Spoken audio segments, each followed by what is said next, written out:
వరంగల్ జిల్లా నర్సంపేట పట్టణంలోని ప్రభుత్వ జిల్లా ఆసుపత్రిలో కాంగ్రెస్ ప్రభుత్వం ప్రవేశపెట్టిన 6 గ్యారంటీలలో భాగంగా రాజీవ్ ఆరోగ్యశ్రీ పథకాన్ని 10 లక్షలకు పెంచుతున్నట్టు నర్సంపేట ఎమ్మెల్యే దొంతి మాధవరెడ్డి తెలిపారు. రాజీవ్ ఆరోగ్యశ్రీ పథకం గతంలో 5 లక్షలు ఉందని, కానీ నేడు పెరిగిన ప్రజల వైద్య ఖర్చుల దృష్ట్యా మరొకసారి ఆలోచించి నేడు కాంగ్రెస్ ప్రభుత్వం పేద బడుగు బలహీన వర్గాల ప్రజలకు ఉపయోగపడేలా ఈ పథకాన్ని 10 లక్షలకు పెంచిందని తెలిపారు. ఈ కార్యక్రమంలో జిల్లా వైద్యాధికారి డిఎంహెచ్ఓ వెంకటరమణ, ఆర్డీఓ కృష్ణవేణి, ప్రభుత్వ ఆసుపత్రి సూపరింటెండెంట్ బి గోపాల్, ఆసుపత్రి సిబ్బంది మరియు తదితరులు పాల్గొన్నారు.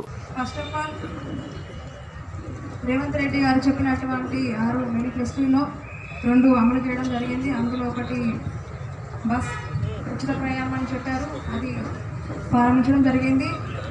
రెండవది వచ్చి ఆరోగ్యశ్రీ పథకం కింద 10 లక్షల స్కీమ్ అనేది చెప్పారు, అది కూడా ఈరోజు స్టార్ట్ అవుతుంది. అంటే ఫస్ట్ ఆఫ్ ఆల్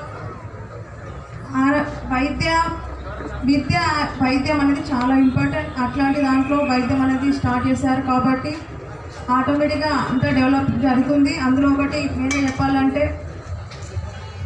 హెల్త్ పరంగా చూసుకుంటే హెల్త్ బాగాలేక కుటుంబం చాలా పరిస్థితులకు గురైనటువంటి చాలా మంది ముఖ్యమంత్రిగా ప్రమాణ స్వీకారం చేసే రోజులనే సంతకం పెట్టి అమలు చేస్తామన్న ఆ యొక్క హామీని ఆ రోజే మన గౌరవ ముఖ్యమంత్రి గారు రేవంత్ రెడ్డి గారు ఆ రోజు ముఖ్యమంత్రిగా ప్రమాణ స్వీకారం చేసిన తదుపరి ఏదైతే వైద్యం 10 లక్షల రూపాయలు అందించాలని సంతకం చేయడం, దీంతో పాటు మహిళలందరికీ కూడా ఉచిత రవాణా సౌకర్యం కల్పించే అందులో చెప్పిన హామీని కూడా ఆ రోజు సంతకం పెట్టిందంతా చెప్పి మీ అందరికీ తెలిసినప్పటికీ ఈ సందర్భంగా గుర్తు చేస్తూ ఉన్నాను.